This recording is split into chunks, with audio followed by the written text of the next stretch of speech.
Ayan, nag-loss yung ano natin, PLDT.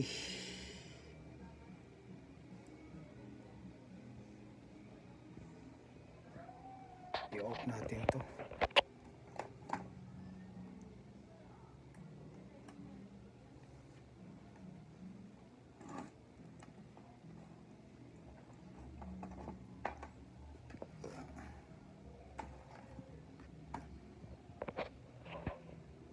Tapos tanggalin natin itong sa likod niya. Ayan.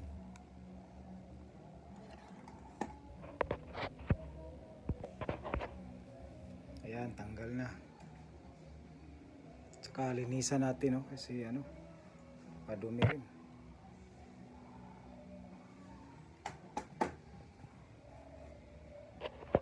Natin kasi ito naka ano. So ito, i-ano rin natin ito. Tanggalin din natin to. Baka lumuwag lang siya. Ayan.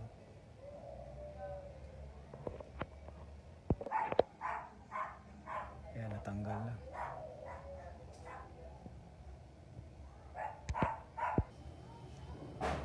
Ayan, isauli na natin.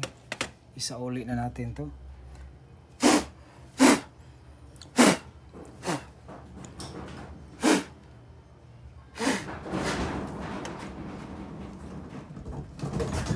Sweet! Sweet! Sweet! Sweet!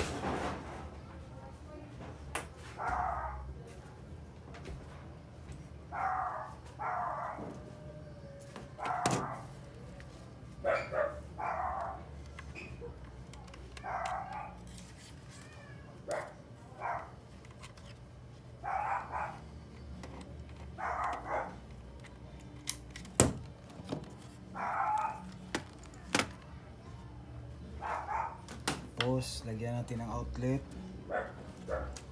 Ay, itong ano, balik natin itong ano. Tapos i-on natin.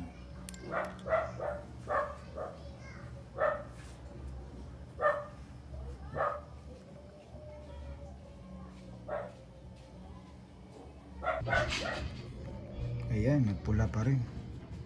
Anong gawin natin dito? Nag-loss na siya.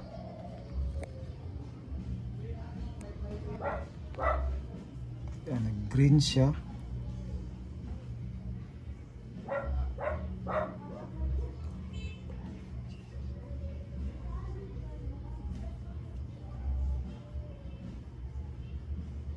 Ayan. So loss talaga siya, nagpula. Wala talagang connection pag ganito.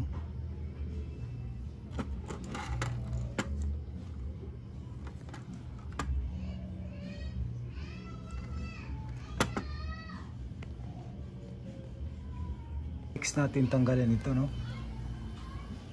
Ayan, tanggalin natin yan.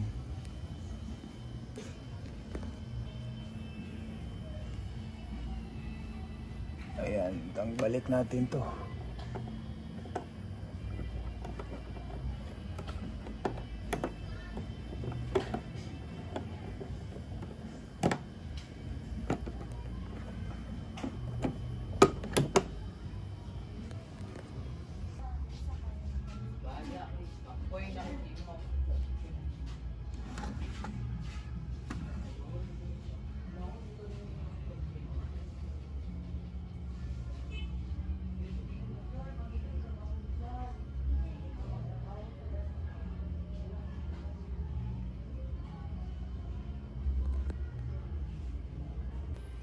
Ayan, wala talaga mga kapatid, no? So i-ano na lang natin ito sa PLDT, no? Sa kanilang technical team, no?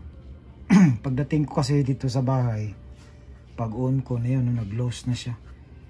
Tinisting ko itong telephone niya, wala. So walang dial tone yung telephone. So ayan, abangan na lang natin ito bukas kung ano talagang dahilan nito. Kahit yan, no, tinanggal na natin itong galing dun sa PLDT. So yan, naka-loss pa rin, no. Kahit itong unit lang pina-under natin. Actually ito wala nang ano, tinanggal ko dun sa labas. Pero yan, nag-loss pa rin, no? Kung ibalik natin yung connection sa labas, yun pa rin loss.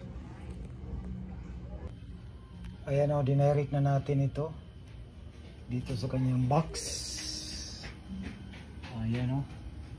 So talagang may problema yung ano nito, linya.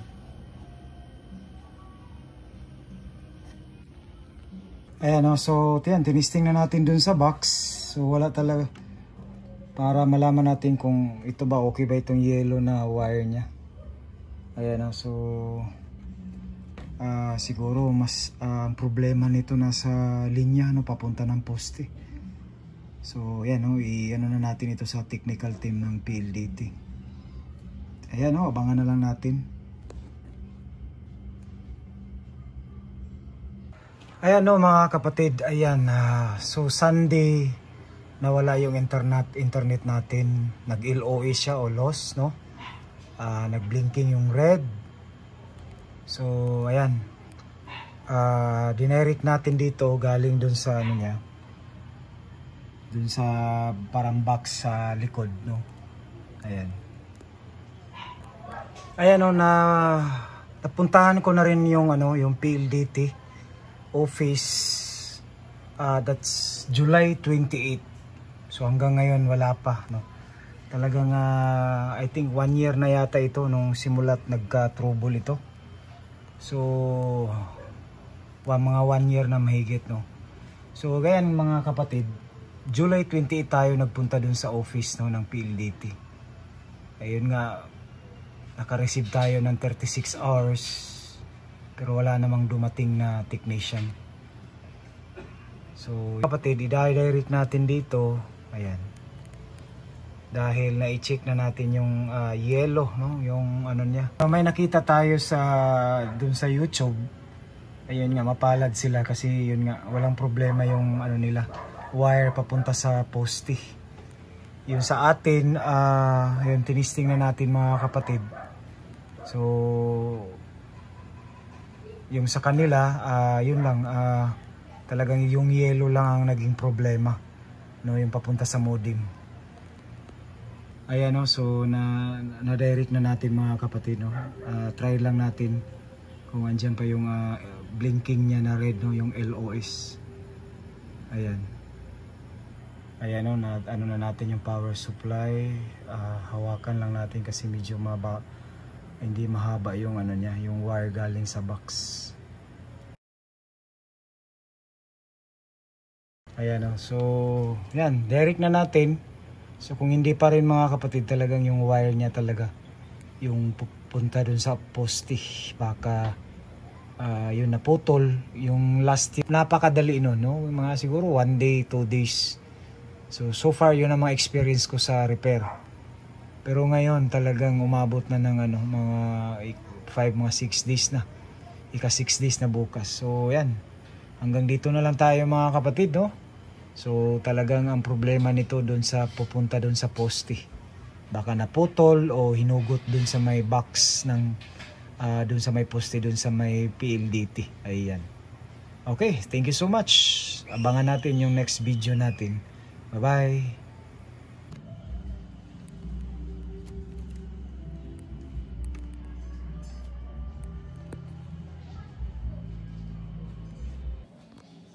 Ayan, naka-read.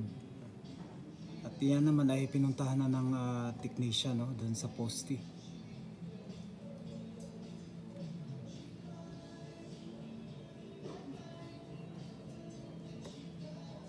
So ito yung tester nila, no.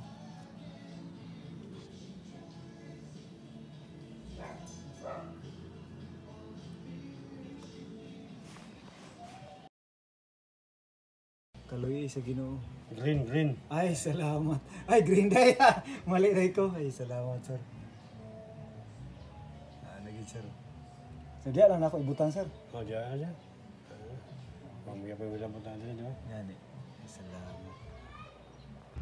Ayan mga kapatid, no. So, naibalik na yung normal, no, yung PLDT natin. Nawala na yung ano. So, nag-green na siya lahat. So, bakit pala natagalan yung pag-repair nito mga kapatid, no? Yun, i-share ko sa inyo according sa karanasan natin. May ika 7 days kasi ngayon, napuntahan talaga ng technician. Salamat naman, no? Sa'yo sir, salamat sa'yo. And kasi nga tinawag ko dun sa 171 kagabi at nakausap ko talaga yung pangalan dun, yung customer service nila. So dun sa pagtawag ko sa 171, yun nagka-problema tayo dun. Kasi dapat kasi yung i-press mo yung basta may telephone, I think number 1 yun, no? Tapos ibibigay mo yung telephone number mo, tapos i-press mo, yun makakausap mo na yung customer service. So dapat mga kapatid, pakinggan nyo talaga kung ano yung ipipress ninyo. Kasi sa akin, nag-try ako noon, doon pala ako sa number 2, no? Hindi yung dapat yung with telephone. Kung ikaw ay customer service o ikaw naman ay PLDT subscriber, so 1, din pagkatapos doon, pakinggan talaga ninyo para yung instruction, no, kung saan kayo magsasabi man dyan doon, i-select kung 1, 2, 3. So sa akin, doon ako sa may doon ako sa may with telephone, no. So yun, hiningi yung telephone, tapos binigay ko naman yun, nakausap natin na validate ng customer service. So yun mga kapatid, no, ang pinakadahilan talaga nung nagpunta tayo dun sa sa office, kasi binigay natin yung number. Mga kapatid, i-check ninyo kasi matagal na rin tayo naging subscriber ng PLDT. I-check ninyo yung kahit nga nag-complain, kahit nga nagpunta kayo sa office para sa repair, tapos nagbigay kayo ng number. Kasi matagal na tayo, yung na-registered ko pala na number dito, yung matagal ko na number, yung wala pang SIM registration. Ngayon nagbago na ng number, so hindi ko na-update. So doon para yung system at saka yung technician magbe-base doon sa number, doon sa pag-a-apply nyo. So i-check ninyo yan. Kaya pala natagalan yung technician, araw-araw pumupunta sila dito doon sa number na naka-register doon sa yung nag-apply ka. Kahit nga nagbigay ka na every time na may repair sa bagong number mo, wala pa rin yun. For ticket lang pala yun. Pero yung technician talaga, doon talaga yan sa system. Kung anong naka-register doon na number, yun, doon sila tatawag. Yun sa akin, hindi ko na-update. Doon sila tumatawag doon sa sa number na yun. Actually, wala nang number na yun kasi hindi nga na-register. Baka may gumamit ng iba. So, ang nangyari mga kapatid, kaya pala kasi araw-araw umaalis tayo sa bahay, nagtatrabaho. So pag nagpunta sila dito, wala namang tao ang bahay. So talagang hindi nila ma-repair, di ba? So kaya pag kayo nagtrabaho, talagang mayroon talagang maano sa bahay. Pero sa akin naman talaga ang ginawa ko, in case natatawag sila, i-reschedule ko lang, tapos yun, mag-a-absent tayo. Ang nangyari mga kapatid, yung number hindi nga tugma dun sa tinatawagan niya direct sa akin. Kasi yung number napakatagal noon, wala pang SIM registration. So nagbago tayo ng number ni, nakalimutan na natin kasi matagal na eh. So yun mga kapatid, palagi ninyo i-update sa system yung bagong number, kung ano ang para pag may nag-repair, punta kayo dun sa office ng PLDT. So doon sila magtatawag. Pag dispatch nila, yung technician naman may record dyan eh. So dun sila tatawag. And kung wala silang number, talagang mahirapan sila at ma-repair yung PLDT ninyo, internet sa bahay nyo. So yun mga kapatid, no? So ngayon okay na. Yun ang konting tips and sharing ko sa inyo para mas madali, kasi pinakataas lang yan, mga 1 day andyan na yung technician dyan. So far sa mga karanasan ko, sa akin lang sa mga karanasan ko. Ngayon lang medyo natagalan dahil po dun sa number na hindi nag-direct sa akin, hindi ko na i-update. So paki-update sa mga number nyo, baka nag-change kayo. Na every time pag nag-request kayo ng repair, magtaka na lang kayo bakit matagal. Kasi yun nga, walang number yung technician sa inyo. At saka yun nga, dapat may tao rin yung bahay. Kasi pag kumakatok yan sila, may ma-check nila yung, kasi yung box nasa loob naman ng bahay. Pati yung modem, yung wifi, ganito. So yun mga kapatid, maraming salamat sa I hope nakabigay sa inyo ng kunting tulong, no, o share man lang para alam niyo yung gagawin nyo. So maraming salamat sa pagtingin. God bless you all as you watch. Bye bye.